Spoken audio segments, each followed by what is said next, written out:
I sold my last company for $46.2 million. I crossed $100 million in net worth at age 32. And I just made my biggest investment ever by becoming the co-owner of Skool. And I always wanted breakdown videos from Jeff Bezos and Warren Buffett and Elon Musk. What were they thinking? Like, of course they're 100 billion now, but I want to know what they were thinking at 100 million and 10 million. I want to show you what the thought process is behind the investment, and most importantly, how you can model that decision-making framework to make way more money in your life. I decided to invest in Skool and make my single largest investment to date, including putting my brand behind it and endorsing the company, because there's multiple things that are aligned in the same direction. And so Charlie Munger talks about this. He calls it the Lollapalooza effect.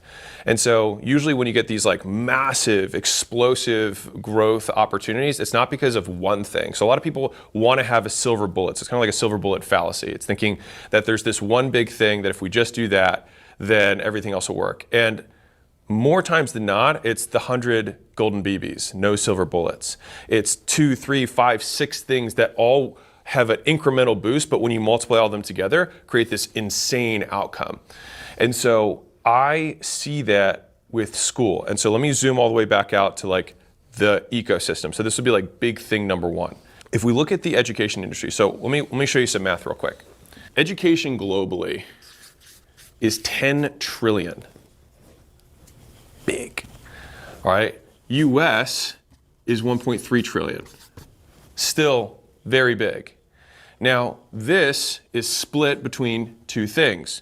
You've got formal education, so that would be like 2-year and 4-year degrees. And right now that's around, depending on the source, 850 billion.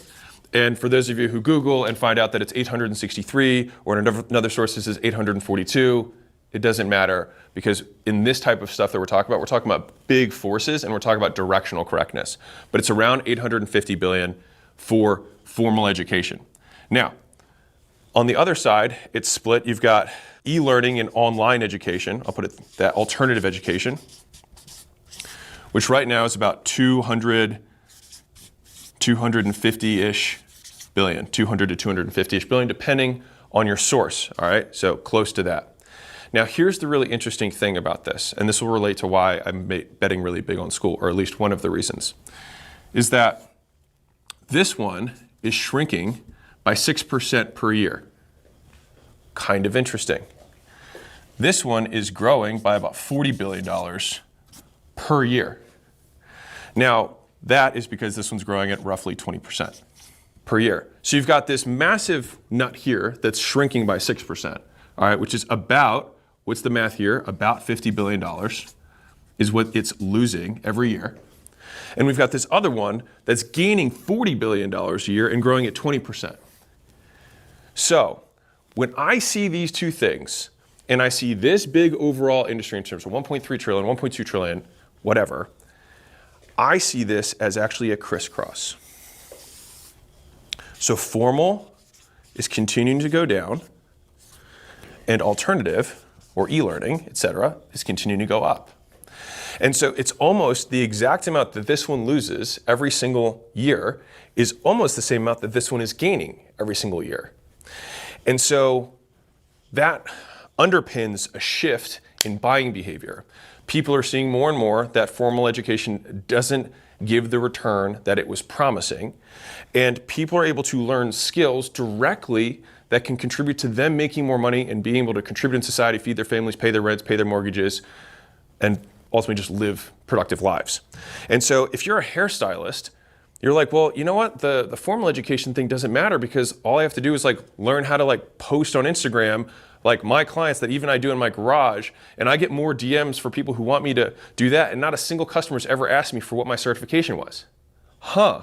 So maybe this skill is more valuable than this skill. And this girl is willing to teach me how she does it for $1,000, whereas this Skool is 2 years and 15 grand. Well, the ROI is not there, right? And so what's happening is a lot of this money that has been going to these big endowments, these Harvards, these big university money. Now, I do think at the top, those guys are probably protected for a while, but it's like the mediocre middle. It's CCU State, right? Like those are the ones that have 4-year degrees that don't mean anything, that no one cares about. All of that money is getting actually pushed all the way back down to the bottom to basically creators, people who are good at teaching a niche skill. They're like, hey, I did this thing, it worked well for me, here's how you can do it. And that works for anything, whether it's like you're selling to customers like, hey, I lost this weight, this is how I did it, I eat all meat all the time. And somebody else is like, I only eat plants, whatever. And if that sounds cool to you, I can show you how I did it. And so this industry is continuing to grow. So when I see this, I think, okay, huge amount of money changing hands in a very fast time zone. I'd rather be in this boat than in this boat. And so that's thing number one. I've looked at a lot of business metrics. And so when I saw the passive growth rate that Skool had, it really intrigued me. And so that business underlying fundamentals were there. The mission of the fact that it wanted to make business online easy and fun. And it starts right now in the education space. Like all of those things made it really, really a good fit for me. Now, let's talk about enterprise value stuff. So, number 5, I am here to make money. And so I like to have my altruistic goal is to make real business education accessible for everyone. But guess what? We have a lot of people work at this company, a lot, and you know what? Unfortunately, you guys, want to eat, feed yourselves, have girlfriends and boyfriends, hey, and have houses and cars. Damn you, right? And so these guys need money. Unfortunately, I would do this for free, but they need money. And so money is obviously a component of any business. So let me walk you through the difference here. So let's say that I have a traditional business, number 1. So let's call this a service business. And let's say, I'm just going to use simple math here. All right, I'm going to try not to do too much math because I know everyone hates math, right? Which, by the way, get over that because if you want to make money. But let's say that we've got a $10 million business that does top line and it does $3 million in profit. Okay, cool. Now, a traditional service business like this might be a $15 million business. So that's just giving a 5 times multiple to the business, which, by the way, that's how businesses are valued, is usually a multiple of earnings. And so, cool, this is a $15 million company. Now, if I double this company and go from 10 to 20 and 3 to 6, then this becomes a $30 million business, more or less. Might get a little bit more, maybe get 6x because it's a little bigger. But more or less, I have this delta that I can add to the business. Now, if I had an e-commerce business, my multiple might be on top line, but it might be a little bit higher. So if it was the same numbers, 10 and 3, then this company might trade at, call it 2 times top line. So this might be a 2 times top line business, 2x in terms of how it's valued. So this might be a $20 million business at baseline. And again, if I double this business, then it goes to $40 million. Okay, well that went from increasing by 15 million to increasing by 20 million. So if I owned this business, me putting the same effort in, I would make more money. Neat. Now let's look at this third piece, and then I'm going to tie this together for you. Let's say we have a tech/software business. And these businesses trade, and all of these trading multiples depend on all the fundamental business economics. I'm trying to keep this really simple and high level because I want the decision-making process to be the highlight more than the individual numbers. All right. But if a business, again, is $10 million top line and $3 million of profit, let's say, they might get somewhere between 10 to 20x their top line. And so this might be somewhere in the neighborhood of $100 to $200 million. Now, let's say I double this business and we go from $200 to $400 million. Well, then we created $200 million in value. So we created $15 million by doubling this one, $20 million by doubling this one, $200 million by doubling this one. So if you're going to put effort somewhere and it's the same amount of work, you get more for what you put in. And that's fundamentally like the acquisition.com logo is about leverage. So like it looks like this is our logo. And that's because this is a lever. And the main point there is that you get more for what you put in. And so one of my big things in life, the reason we've been able to move quickly in terms of accumulating material wealth is making sure that when we make the move, we get the most for it. And so obviously I've spent 4 or 5 years building an audience and not really promoting anything or any of the companies that I own. But this one felt too close to what so many people needed, which is they wanted a way to make their first business. They want to make a way to make their first dollar online. For me, the mission was aligned. They want to make it fun and easy for everybody, just like I want to make business successful for everyone. It had the fundamentals of the big market behind it. So it's moving in the right direction. I'm on the right wave.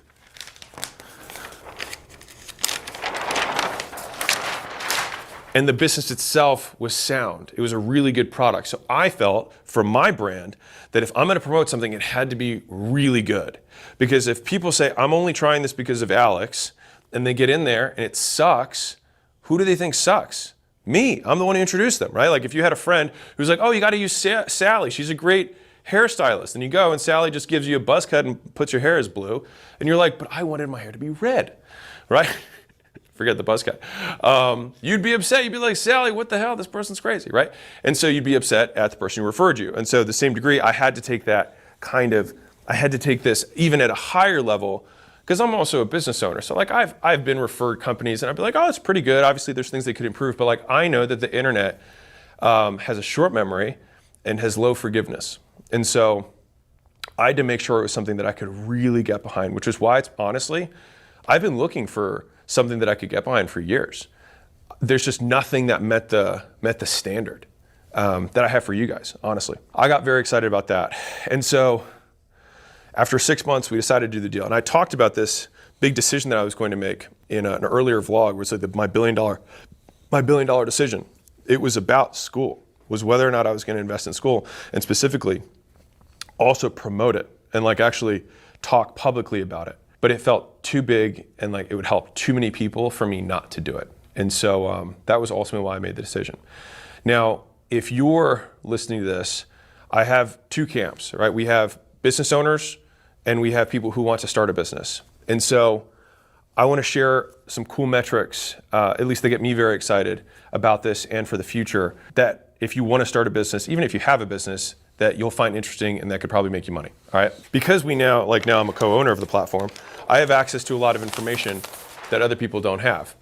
And so we ran something that we wanted to call the Skool Games. And so this was something that Sam and I came up with together. We were like, how do we make this fun? Like, how do we make this cool? And so we're like it has to be something more than just try this out, right? And so we're like, well, what if we gave away what everyone else charges for? Which is usually my like go-to, like how do I look at what everyone else charges for, make it better, make it free. Like that's been I'll write that process out. Like, look what everyone else is charging for, make it better, make it free. All right, like if you want to get customers, that's the playbook. Now, so with the Skool Games, what we did was I said, okay, what does everyone else give away? Oops, Skool Games. Well, most people have like coaching calls, whatever you want to call it. So people charge for that. They have courses, right? They have courses they put inside, all right, and they charge for that. They have a community. These are all C's, that's kind of nice. They have a community that they have involved there. And then I want to have another one. So I want to keep it to C's, but so they have code, which is realistically, they have tools, right? So they have tools that they give people, right? And so I was like, okay, if someone has expert help, they have do-it-yourself training, they have support from other people doing the same thing, which this also builds out there. Here's another C for you, builds their conviction. Because in the beginning, making your first dollar online, so little of it has to do with making their first dollar, and so much of it has to do with getting out of your own head, which is why a lot of people who are trying to get into business start with personal development first, because they have to get through all their fears of rejection and why their dad didn't love them and why they're doing this to begin with and what's my passion, blah, blah, blah, blah, blah, right? All you got to do is make $1 and then you're in business, just FYI. So these are all the things that people charge for, and we're like, okay, well, let's just make it free. And so that's pretty much what the Skool Games was about. It was giving all of this stuff. And so we do, I think, 3 a week with all the top community owners. So this is the people actually doing it. And the nice thing with Skool, because we own the platform, we know no one's fronting. We see all the numbers. And all the numbers are public. So no one can claim that they're like, I'm making $1 million a month. They're like, dude, you're right there. I can see what you make, right? And so it just keeps everything honest and transparent in an industry that lacks a lot of that. And so my hope also, and Sam's as well, is to bring transparency to an industry that's been very shrouded in just lack of transparency, just lies, honestly, and deception. I would say misrepresentation would be the correct word for that. So we do all that stuff, and we said, we'll make it 30 days. And so I'll give you the business explanation behind this. So we did 14 days for free in a 30-day games. That way people have 2 weeks. If they're like, you know what, this isn't working for me, they can dip out. If they do think it's working for them and they finish the games, then the top 10 people fly out to Vegas, and we help them grow their communities and learn from them, see how we can make the product better, things like that. Now, this is the part that might interest you. Well, hopefully that interested you too, but this might interest you. So I got the stats from the first games, and 30.44% of people who finished the first month of the games, so they went to 30 days, made their first dollar online. So just under 1 out of 3 people made their first dollar, or more, obviously, who finished their first month after the Skool Games.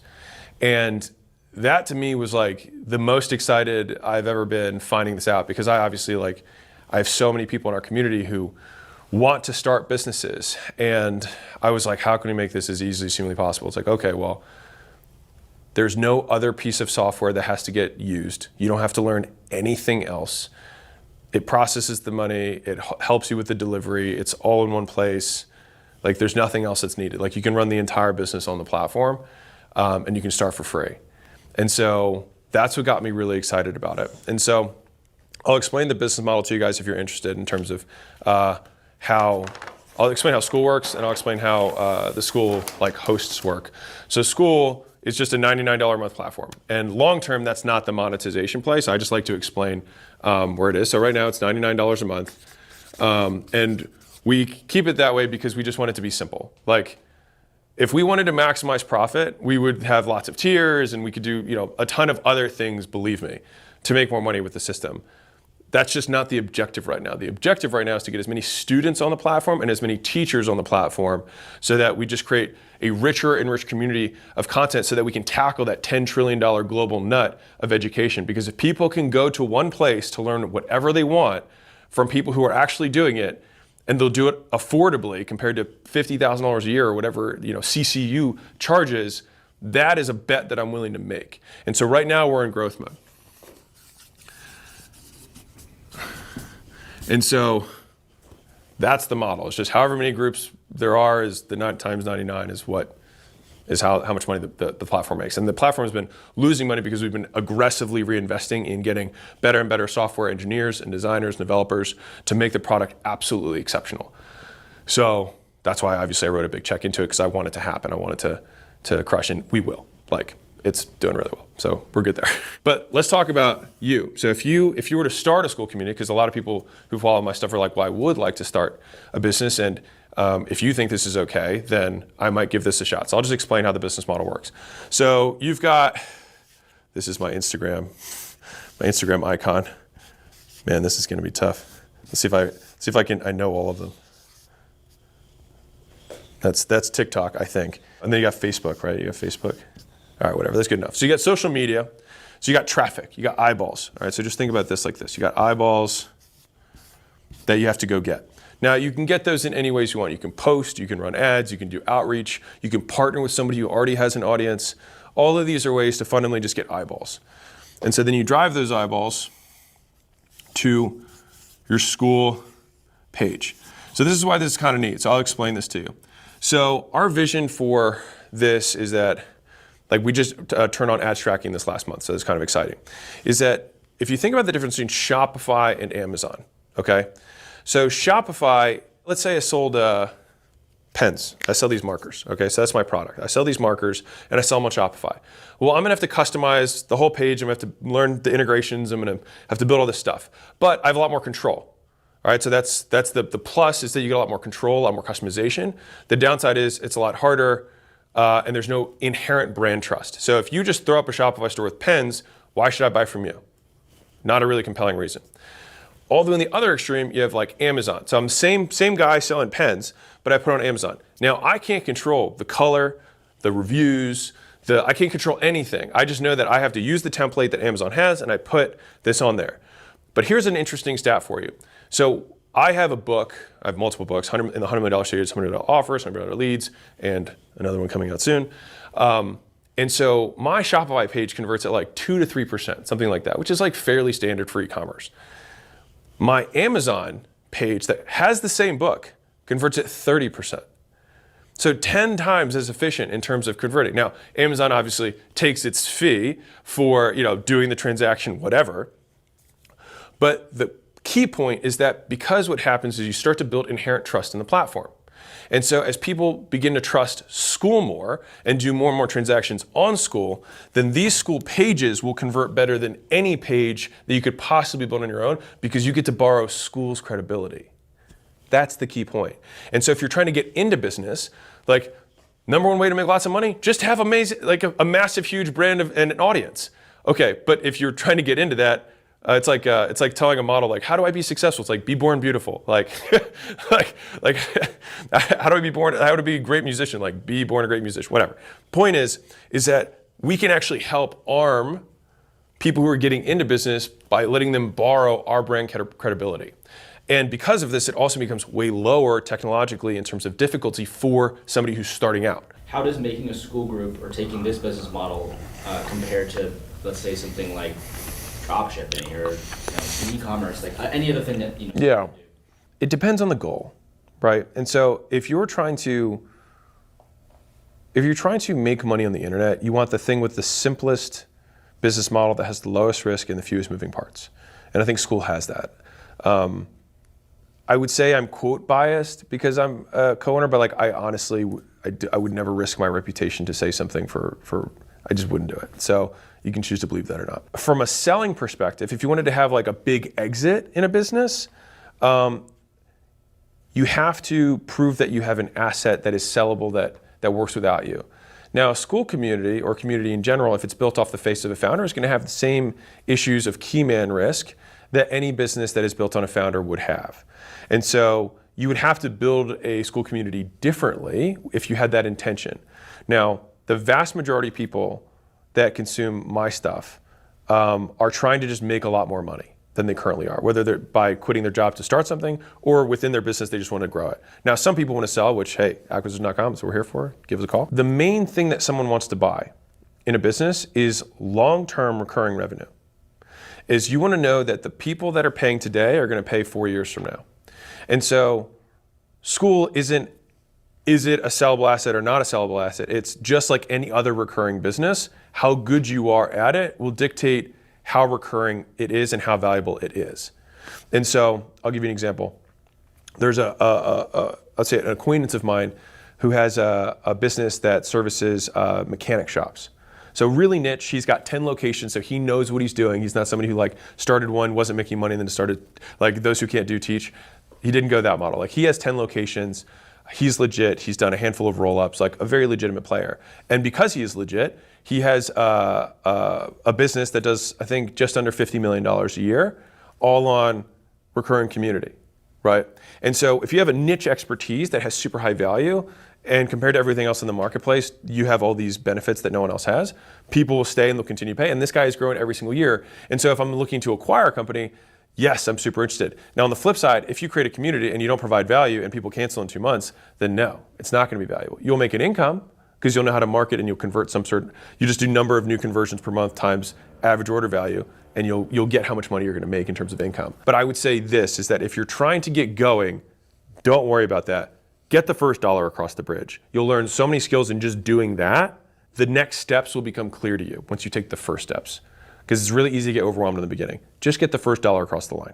And so if all this Skool stuff sounded interesting to you, I do have an easy offer for you. You can go to skool.com/games. And what we have inside for you is we have 3 calls a week with guys who are actually making tens of hundreds of thousands of dollars a month on Skool, using the platform, teaching you exactly what they did step by step. So we've got calls for you of other people. We've got a community of others to help you out. And I think the benefit here is that you get people who are both starting with you at zero, but people who are also at the end of the race cheering you on. And so you kind of have like 3 types of accountability. So you've got peer accountability, you've got kind of like coach accountability because people are rooting for you, but then you also have alumni accountability, people who've already been through it. And then I made a course that I put in there. It's free. It just shows you how to do this, the different ways to play the game, the different kind of like avatars that you can self-select. Maybe I'm somebody who likes making content. Maybe I'm somebody who's better at ads. Maybe I'm somebody who already has an audience. Maybe I'm somebody who likes outbound.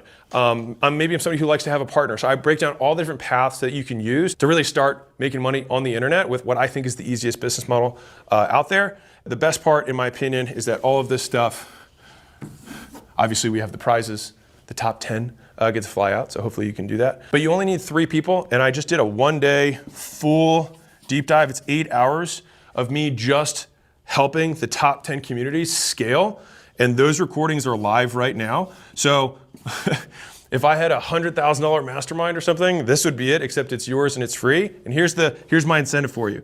If you just get 3 people into your group. All right, so I like to put like as low as I possibly could. You get 3 people into your group. You can get your friends in there. I don't care if you cheated, it's fine. Get 3 people into your community, and you get all the downloads from that. And all of this stuff, you can start for free for 14 days, just so you can get a feel for it. You can go in there, download everything, and steal it all for all I care. All right, but my hope is that you actually use it so you can make your first dollar. And I will just repeat this one stat because I think it's the most important stat I think of the business right now, is that 30.4% of people who finish their first month of the Skool Games make their first dollar online.